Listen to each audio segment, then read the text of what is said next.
பாஜக மூத்த தலைவர் எல்.கே. அத்வானிக்கு பாரத ரத்னா விருது அறிவிக்கப்பட்டுள்ளதாக பிரதமர் மோடி தனது சமூக வலைதள பக்கத்தில் தெரிவித்துள்ளார். அதில் எல்.கே. அத்வானிக்கு பாரத ரத்னா விருது அறிவிக்கப்பட்டுள்ளதை பகிர்ந்து கொள்வதில் மிகவும் மகிழ்ச்சி அடைவதாக குறிப்பிட்டுள்ளார். நாட்டின் மிகப்பெரிய கௌரவம் குறித்து அத்வானியிடம் பேசி எனது வாழ்த்துக்களை தெரிவித்ததாகவும் பிரதமர் மோடி தெரிவித்துள்ளார்.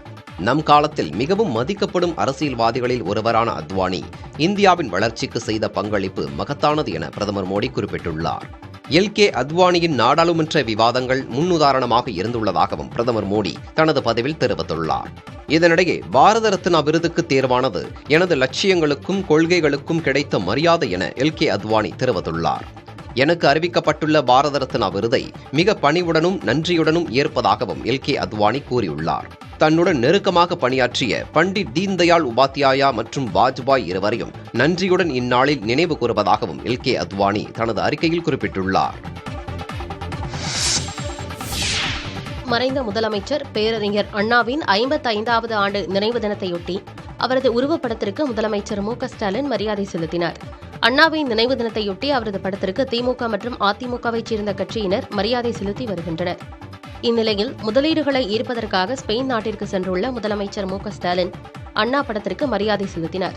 இது தொடர்பாக எக்ஸ் தளத்தில் பதிவிட்டுள்ள அவர், தமிழ் தாயின் தலைமகனாக பிறந்து அறிவு மன்னனாக வழிகாட்டியவர் பேரறிஞர் அண்ணா என புகழாரம் சூட்டியுள்ளார். மாநில சுயாட்சியை வென்றெடுக்கும் மக்களுக்கான அரசு மத்தியில் அமைய ஓய்வின்றி உழைக்க வேண்டும் என்றும் முதலமைச்சர் மு.க.ஸ்டாலின் குறிப்பிட்டுள்ளார். முதலமைச்சருடன் அமைச்சர் டி.ஆர்.பி. ராஜாவும் பேரறிஞர் அண்ணா உருவப்படத்திற்கு மரியாதை செலுத்தினார்.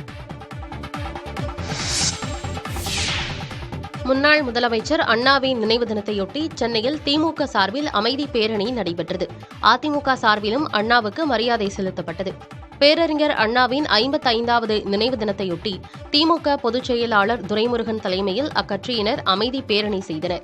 சென்னை சேப்பாக்கம் வாலாஜா சாலையில் உள்ள அரசினர் விடுதியிலிருந்து மெரினா கடற்கரையில் உள்ள அண்ணா நினைவிடத்திற்கு திமுகவினர் பேரணியாக சென்றனர். இந்த பேரணியில் திமுக பொருளாளர் டி.ஆர். பாலு, திமுக எம்பிக்கள் கனிமொழி, ஆ. ராசா, அமைச்சர்கள் உதயநிதி ஸ்டாலின், ஐ. பெரியசாமி, கே.என். நேரு, ஏவவேலு, மா. சுப்பிரமணியன், செஞ்சி மஸ்தான் உள்ளிட்டோர் பங்கேற்றனர்.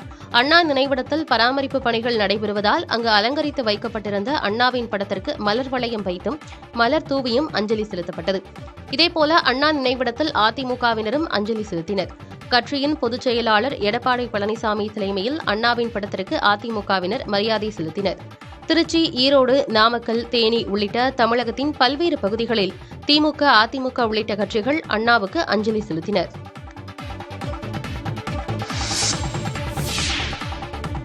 சென்னை மெரினாவில் பேரறிஞர் அண்ணா நினைவிடம் அருகே முன்னாள் முதலமைச்சர் ஓ. பன்னீர்செல்வம் மற்றும் வி.கே. சசிகலா ஆகியோர் சந்தித்தனர். அண்ணாவின் 55 ஆண்டு நினைவு தினத்தையொட்டி திமுக மற்றும் அதிமுகவைச் சேர்ந்த நிர்வாகிகள் சென்னை மெரினாவில் உள்ள அண்ணா நினைவிடத்திற்கு சென்று மரியாதை செலுத்தினர். முன்னாள் முதலமைச்சர் ஓ. பன்னீர்செல்வம் மற்றும் வைத்திலிங்கம் ஆகியோரும் சென்று அண்ணா நினைவிடத்தில் மரியாதை செலுத்தினர்.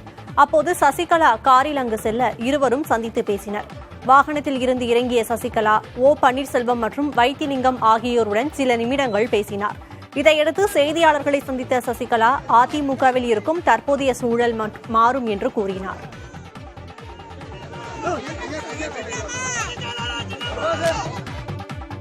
நாங்கள் எப்போதுமே மக்களை நம்பி இருக்கிறவங்க, நிச்சயமா மக்கள் எங்க பக்கம் இருப்பாங்கிறத நாங்க நிரூபிச்சு காட்டுறோம்.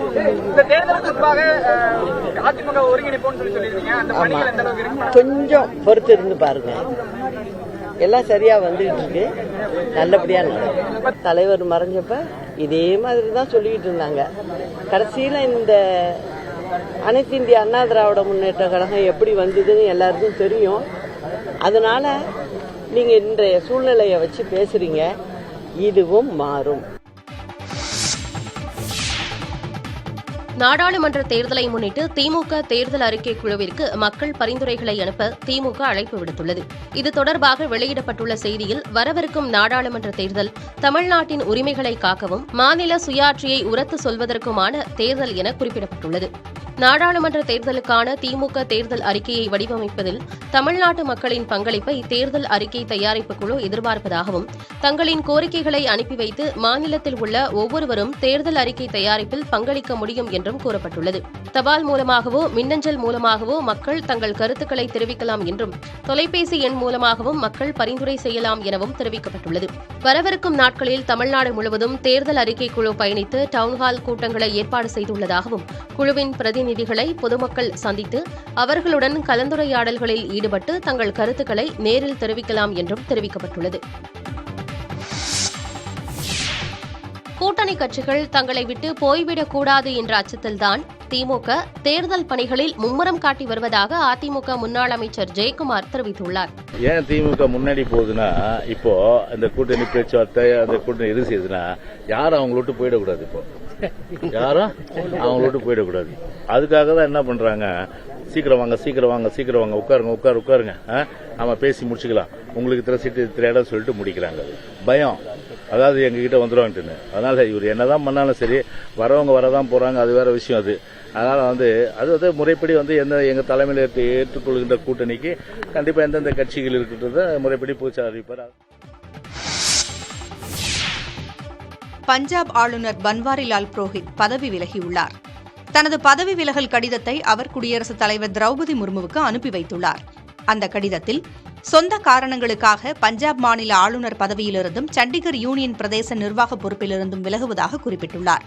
தனது பதவி விலகலை ஏற்றுக்கொள்ள வேண்டும் என்றும் அவர் கேட்டுக் கொண்டிருக்கிறார்.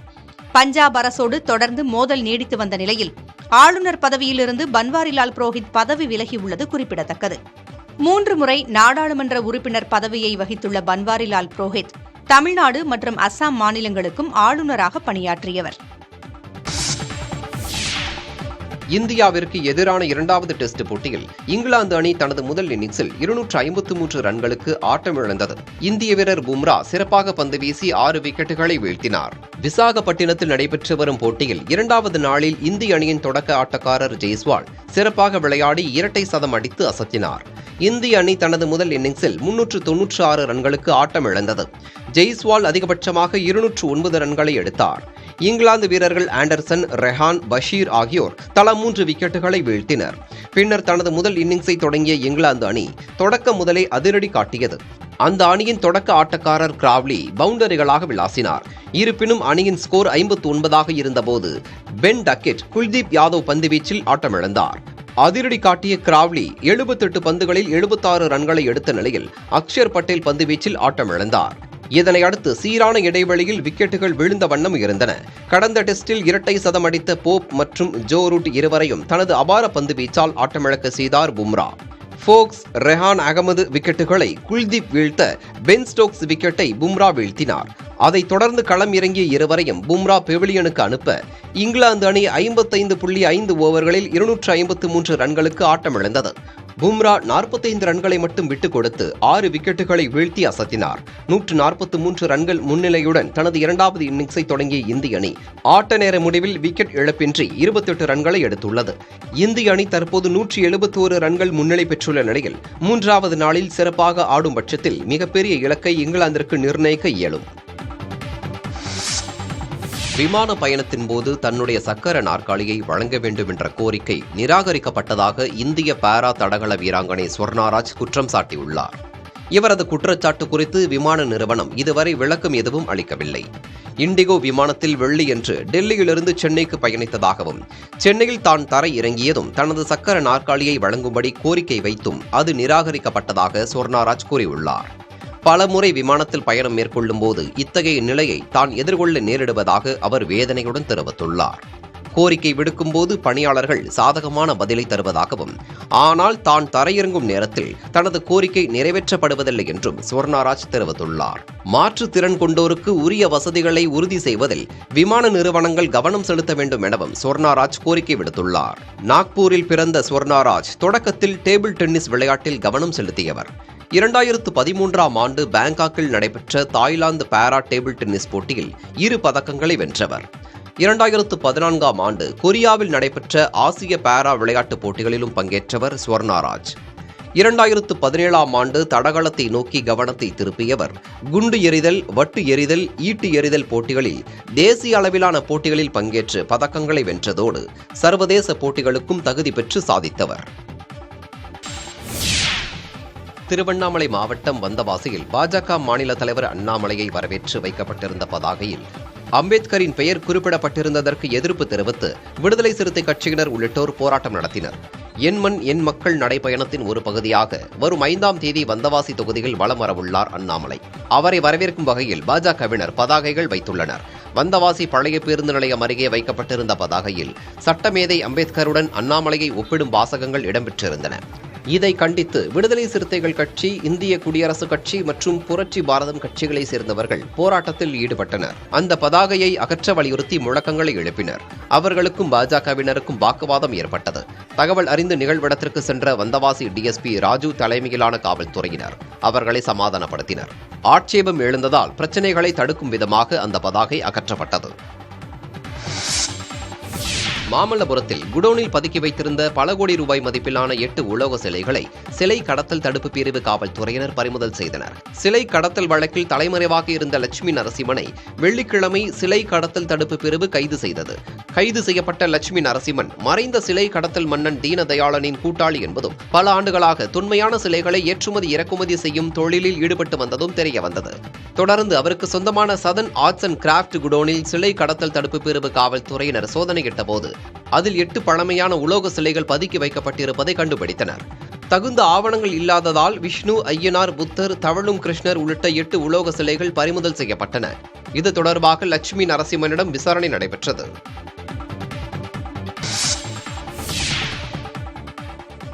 பட்டதாரி ஆசிரியர் தேர்வில் கட்டாய தமிழ் தேர்வில் இருந்து மொழி சிறுபான்மை விண்ணப்பதாரர்களுக்கு விலக்களிக்க சென்னை உயர்நீதிமன்றம் மறுத்துள்ளது. இதுகுறித்து தமிழக அரசுதான் முடிவெடுக்க வேண்டும் என்றும் நீதிமன்றம் தெரிவித்துள்ளது. தமிழகத்தில் காலியாக உள்ள 2582 பட்டதாரி ஆசிரியர்கள் பணியிடங்களுக்கான கட்டாய தமிழ் தகுதி தேர்வு நாளை நடைபெறவுள்ளது. தமிழ் கட்டாய தகுதி தேர்வில் 40 விழுக்காடு மதிப்பெண்கள் பெற்று தேர்ச்சி பெறுபவர்கள் மட்டுமே பிரதான தேர்வுக்கு அனுமதிக்கப்படுவர் என்றும் ஆசிரியர் தேர்வு வாரியம் அறிவித்திருந்தது. இந்நிலையில் தமிழ் கட்டாய தகுதி தேர்விலிருந்து விலக்களித்து பிரதான தேர்வுக்கு அனுமதி வழங்கக் கோரி மொழி சிறுபான்மை விண்ணப்பதாரர்கள் சென்னை உயர்நீதிமன்றத்தில் வழக்கு தொடுத்தனர். கட்டாய தமிழ் தகுதி தேர்வு எழுத வகை செய்யும் தமிழ்நாடு அரசு ஊழியர்கள் பணி நிபந்தனைகள் சட்டத்தில் 2023ஆம் ஆண்டு மேற்கொள்ளப்பட்ட திருத்தத்தை அரசமைப்பிற்கு விரோதமானது என்று அறிவிக்கவும் அவர்கள் கோரியிருந்தனர். இந்த வழக்கு தலைமை நீதிபதி கங்கா பூர்வாலா மற்றும் நீதிபதி பரத சக்கரவர்த்தி ஆகியோர் அமர்வில் விசாரணைக்கு வந்தது. அப்போது இருதரப்பு வாதங்களையும் கேட்ட நீதிபதிகள் 41,485 விண்ணப்பதாரர்கள் தேர்வு எழுத உள்ள நிலையில் ஏதேனும் இடைக்கால உத்தரவு பிறப்பித்தால் அது தேர்வு நடைமுறைகளை பாதிக்கும் என்று கூறினர். மனுதாரர்களின் கோரிக்கையை அரசுதான் பரிசீலிக்க வேண்டும் என்றும் கூறி இடைக்கால உத்தரவு பிறப்பிக்க மறுத்துவிட்டனர். மனுதாரர்கள் தேர்வில் பங்கேற்கலாம் என்று அறிவுறுத்திய நீதிபதிகள் மனுவுக்கு மார்ச் 7ஆம் தேதிக்குள் பதிலளிக்கும்படி தமிழக அரசுக்கும் ஆசிரியர் தேர்வு வாரியத்திற்கும் உத்தரவிட்டு விசாரணையை மார்ச் 11ஆம் தேதிக்கு ஒத்திவைத்தனர். வேதாரண்யம் அருகே நடுக்கடலில் மீன்பிடித்துக் கொண்டிருந்த தமிழக மீனவர்களை தாக்கி ஜிபிஎஸ் கருவி, வாக்கி டாக்கி உள்ளிட்டவற்றை இலங்கை கடற்கொள்ளையர்கள் திருடி சென்றனர். இந்த சம்பவம் குறித்து கடலோர காவல்துறையினர் மற்றும் மீன்வளத்துறை அதிகாரிகள் விசாரணை நடத்தி வருகின்றனர். ஆறுகாட்டுத்துறை கிராமத்தைச் சேர்ந்த மீனவர்கள் ராமன், ரமேஷ், சிவகுமார் ஆகியோர் மீன்பிடிக்க கோடியக்கரை நடுக்கடலில் தென்கிழக்கே சென்றனர். மீன் பிடித்து திரும்பிய அவர்களை அதிவேக எஞ்சின் பொருத்தப்பட்ட ஃபைபர் படகில் வந்த இலங்கையைச் சேர்ந்த கடற்கொள்ளையர்கள் வழிமறித்து தாக்கியுள்ளனர். அப்போது ஜிபிஎஸ் கருவி, வாக்கி டாக்கி, 100 கிலோ நண்டு, மீன்கள் மற்றும் வலைகள் ஆகியவற்றை கொள்ளையடித்து சென்றனர். மீனவர்கள் அளித்த புகாரின் அடிப்படையில் விசாரணை தொடங்கப்பட்டுள்ளது. இந்த கொள்ளை சம்பவம் அப்பகுதி மீனவர்களிடையே அச்சத்தை ஏற்படுத்தியுள்ளது. நைட்டு 11 மணி வேளையில் இலங்கை கடல் கொள்ளையை எங்கள் போட்டை பிடிச்சி தாக்கி எங்கள்கிட்ட இருந்த மீன், ஜிபிஎஸ், ஃபோனு, வாட்சு எல்லாத்தையும் எடுத்துட்டாங்க. அதனால் நாங்கள் வலை எல்லாத்தையும் எடுத்துட்டாங்க. அதனால் வெறும் இதோட நாங்கள் திரும்பி வந்தோம். இதை மத்திய மாநில அரசு எங்களை பார்த்து இதுக்கு ஒரு நடவடிக்கை எடுக்குமாறு கேட்டுக்கிறோம். கோரிக்கை நிறைவேற்றப்படாததால் தேர்தலை புறக்கணிக்கப் போவதாக தருமபுரி மாவட்டம் பாலக்கோடு அருகே ஜோதிஅள்ளி பகுதி மக்கள் தெரிவித்துள்ளனர். குடியிருப்பு பகுதிகளுக்கு இடையே அமைந்த ரயில் பாதையை கடந்தே மாணவர்கள் தினசரி பள்ளிக்கு செல்லும் சூழல் உள்ளதாக கூறிய அப்பகுதி மக்கள் பாதையை கடக்க தரைப்பாலம் கேட்டும் தங்களது கோரிக்கை நிறைவேற்றப்படவில்லை என குற்றம் சாட்டியுள்ளனர். மேலும் அவசர தேவைக்கு மருத்துவமனைக்கு அழைத்து செல்ல ஆம்புலன்ஸ் வர இயலாது எனவும் அவர்கள் வேதனை தெரிவித்தனர். 50 ஆண்டுகளாக வலியுறுத்தியும் நிறைவேற்றப்படவில்லை என்பதால் தங்களுக்கு தரைப்பாலம் அமைத்து தரும் வரை வாக்களிக்கப் போவதில்லை என அப்பகுதி மக்கள் தெரிவித்துள்ளனர். அதே ஊருள்ள ஜோதியலிருந்து மல்லாபுரத்துக்கு போயிட்டு படிக்கிறாங்க பசங்க, ஒரு 150 பசங்க படிப்பாங்க. ஆனால் எந்த பசங்களும் போகிறதுக்கு பயப்படுறாங்க. ஆனால் இந்த ரயில்வே கேட் இருக்கிறதுனால நமக்கு பாலங்க வராதனால ஒரு வண்டி போகணுன்னா கூட எங்களுக்கு வசதி கிடையாது. இதுக்கு இந்தாட்டி நிறுத்திட்டு நாங்கள் 3 கிலோமீட்டர் போயிட்டு தான் நாங்கள் பண்ணையுமே பண்ணணும். ஆனால் இந்த ரயில்வே பாலங்க இல்லாமல் எங்களுக்கு எந்த ஒரு வசதியுமே கிடையாது. அந்த ஹாஸ்பிட்டல் போகணுன்னா கூட எமர்ஜென்சினா எங்களுக்கு எதுவுமே கிடையாது. ஒரு வண்டி போகிறதுக்கு கூட ஒரு வழி கிடையாது.